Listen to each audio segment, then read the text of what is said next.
Oh wait, I should adjust this first. Okay. I'm back. Things are a bit of a mess. Not really. I'm procrastinating. Point is, this video is going to be my Venom Let There Be Carnage review. Okay, really quickly, this is post production. This is a review for the Venom Let There Be Carnage. There will be spoilers. I forgot to say that earlier.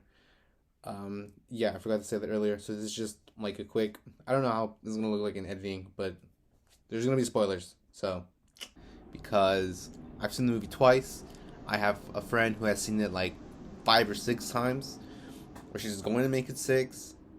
I wish I could see it enough times.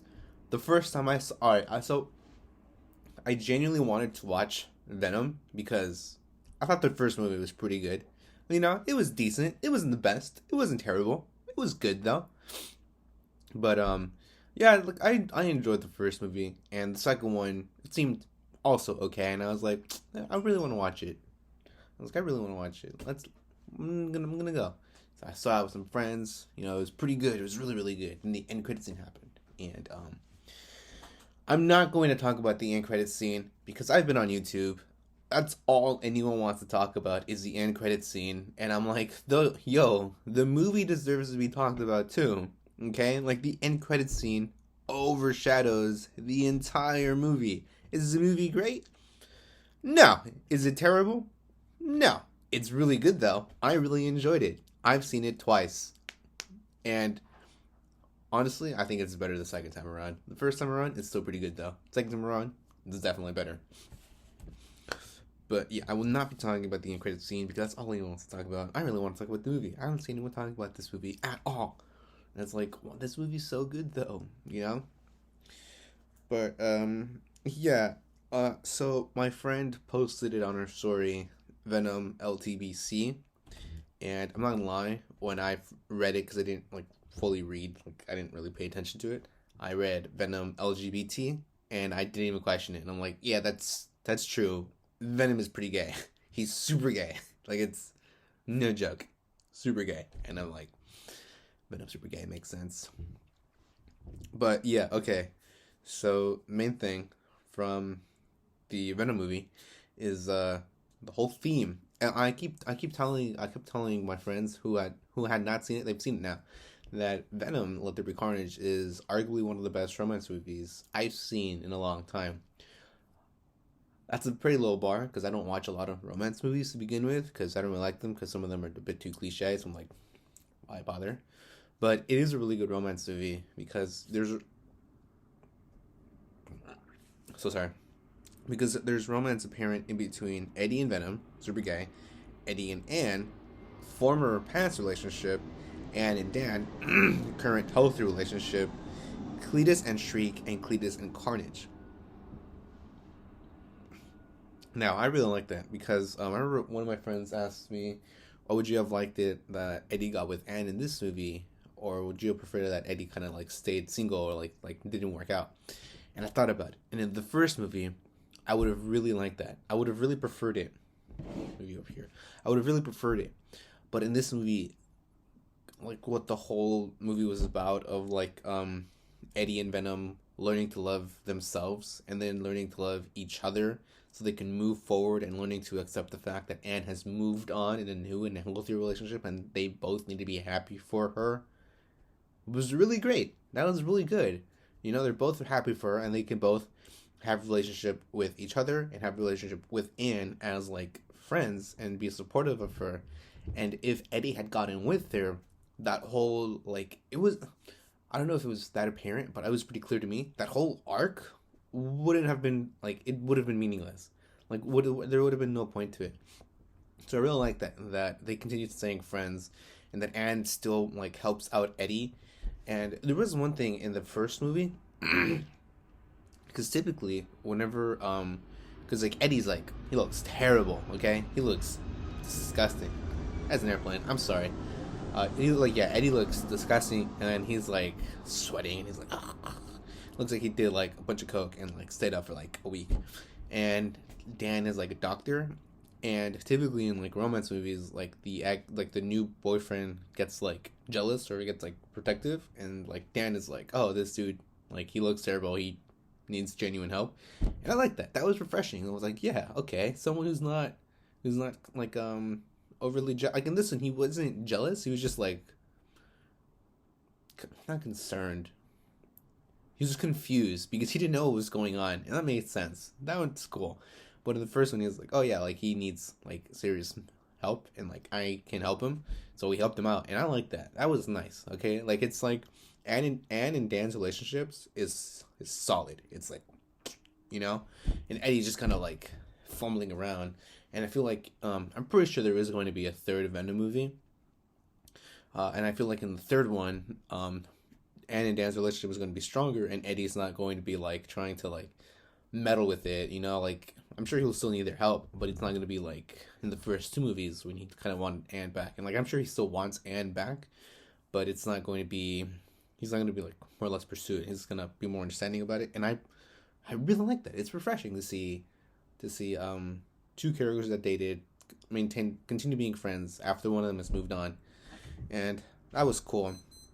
And there's also relationship between Cletus Cassidy and Shriek and Carnage. And one of the things that I feel like they could have done.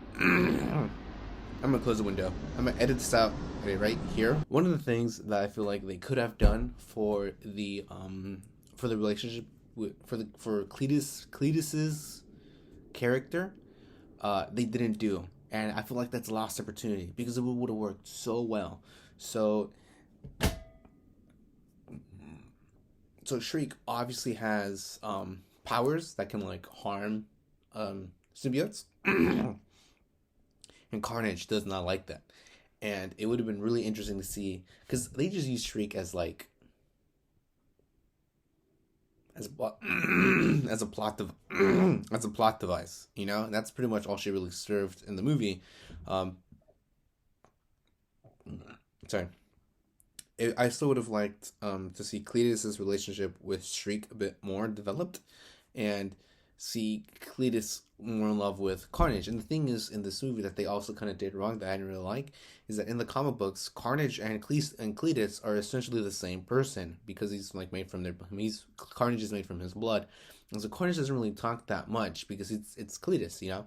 And in this movie, Cletus was having full-on conversations with Carnage, and I'm like, no, Carnage, you're basically Carnage, bro. Like, that's why when he would like turn into Carnage, he would like his body would just kind of like deform, like become deatomized, and it would he was a symbiote, and that's how it was, that's how it is. But in this one, it's like Carnage is its own separate entity, and that's not. No, and like Carnage and Cletus are more symbiotic than Venom. So I really didn't like that part of the movie when Venom was like, "Oh, look, they're not symbiotic and we are."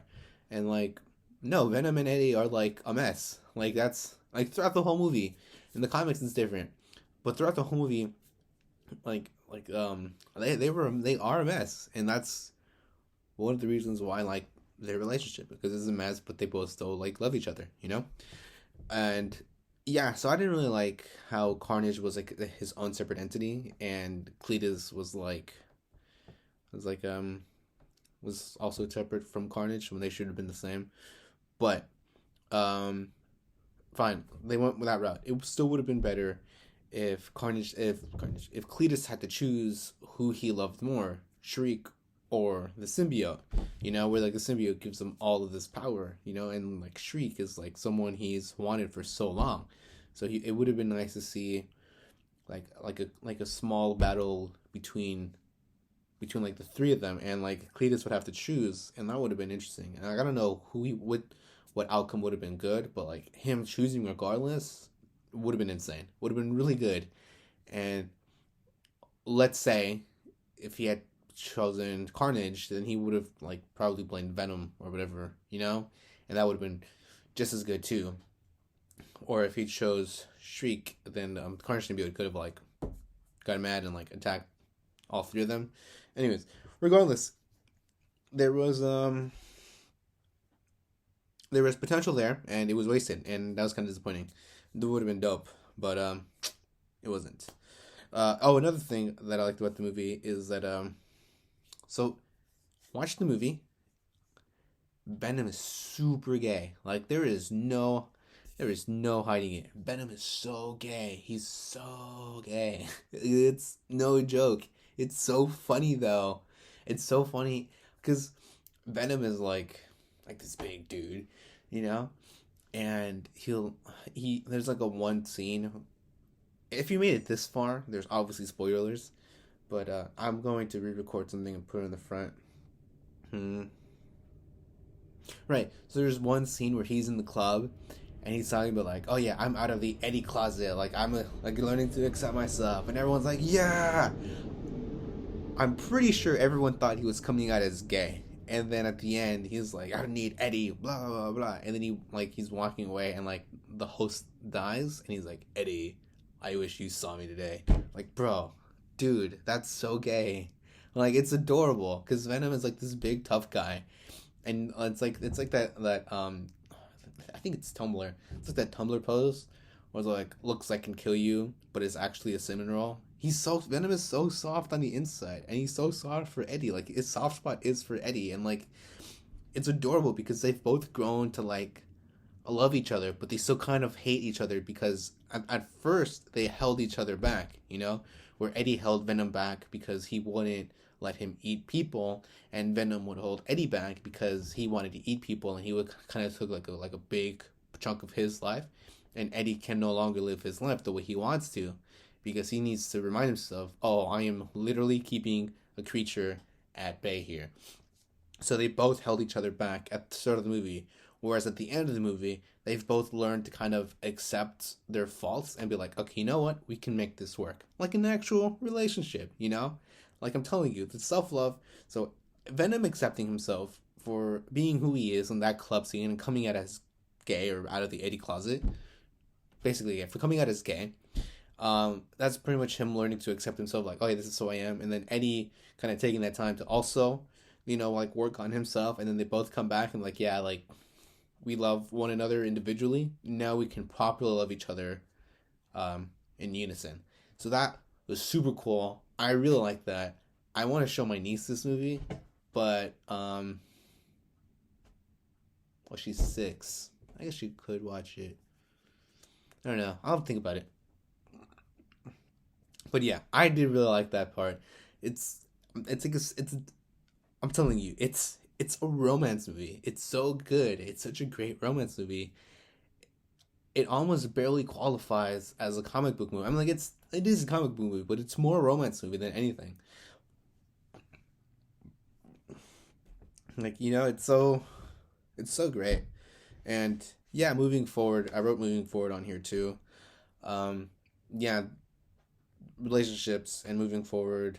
Anne and Dan moving forward with their relationship.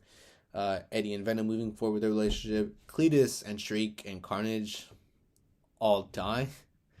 So that's kind of convenient. Oh, fun fact. At the end of the movie, there's a song called playing Love Will Tear Us Apart Again. It's the original one is by Joy Division, but this one's like the Hot 8 brass band. Initially, Venom was supposed to be titled Venom Love Will Tear Us Apart Again. And it's interesting because why choose that song? And after listening to it like a bunch of times ever since the movie came out, they both separate because they can't fully love each other. So I thought that the song was used because they separated Love Will Tear Us Apart Again because they need to learn to love each other individually and learn to love the other person and learn how they work. So I thought that's more or less why they used that song. Why they used a Hot 8 brass band cover, I do not know. I just know it was going to be titled that. They used it at the end of the movie. It was a trumpet. It was super cool. I liked it. And I really love how how Venom kept calling himself the Lethal Protector, like in the comic book. I think that's what the first movie is based off of. Took inspiration from that comic book, and I loved it. Dude, it was so funny. Yeah, I think that's pretty much it. This is a really short video. Wow, I didn't write. This is pretty much all I talked about. Yeah, in the comic books, Venom and Eddie's relationship is more of like a buddy cop, you know, where Venom is like, I have your back, you have mine, and Eddie's like, yes, sir. And it's a bit more serious. the relationship in the movie is nothing like that. Because I remember when the trailer came out for Let There Be Carnage, I read the comic, was like, I can't wait to see this, like the relationships between the two of them. It's so funny. And someone was like, oh, that's the part that sucks about this, and I'm like, it's so good though. It's so funny. You can't look at me and tell me it isn't great to watch. Their dynamic is absolutely amazing. The director Andy Serkis, he's known for doing what's his name in Lord of the Rings, Gollum. He's for doing Gollum and for doing like the what's it called, the CGI suits. I know he's known for doing like the CGI suits. So when I've heard he was a director for this movie, and I'm like, I trust him. This is solid.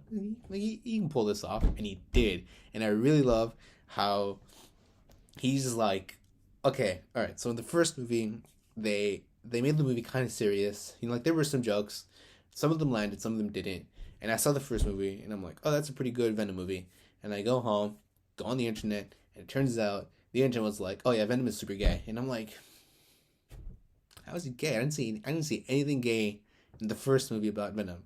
And I looked up like different posts and whatever, and they pointed out like, oh, this and that make Venom gay, and they were kind of like little things. Like they could have been subtle. I interpreted it differently, and I looked at it and I'm like, oh, I guess that could be interpreted as gay, and I'm like, I don't think so, but that's still funny. That's still fun to look at it that way. And I'm like, okay, sure, whatever. I didn't think much of it, you know, and then this movie just really went hard.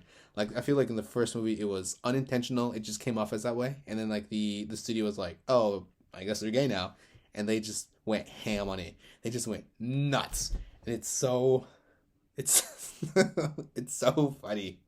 I love it. It's so hilarious. Yeah, I love this movie. I want to watch it a few more times, but I can't have it. I don't think I will soon. But yeah, that's what I love about Venom Let There Be Carnage, or Venom LGBT. There's like a film joke where they say the name of the movie in the movie. So it's like when Carnage said "Let there be carnage," I lost it. I absolutely lost my mind. And yeah, trying to look at what else I could have. And forwards, we're gay. Good. That's pretty much it. I just really wanted to talk about how this movie is a romance movie, and it's arguably one of the best romance movies I've seen in general. Like it's so good. I would probably watch this movie every Valentine's Day. And Carnage is, you know, red, so my heart is a red, you know. And the end credit scene was great. But that's all anyone wants to talk about. No one ever wants to talk about how gay Venom is for Eddie, and how gay Eddie is for Venom, and how much of a soft boy Venom is, even though he tries to act super tough, you know. And I love how Venom starts to care so much about Eddie's personal life, and he's like, we miss Anne. Anne was super great. Like, we should call Anne. And then like he's like running, and then like he's getting a phone call, and Venom's like, Anne is calling, and he's like, oh my god. Like, it's so great how invested Venom is into Eddie's personal life. Like, yes, that's how they should be, you know? Like, granted, they was, like, a bit unhealthy at first, because, like, he was obsessed with his ex. But, yeah. My phone is ringing. That's pretty much it. Yeah, alright, goodbye.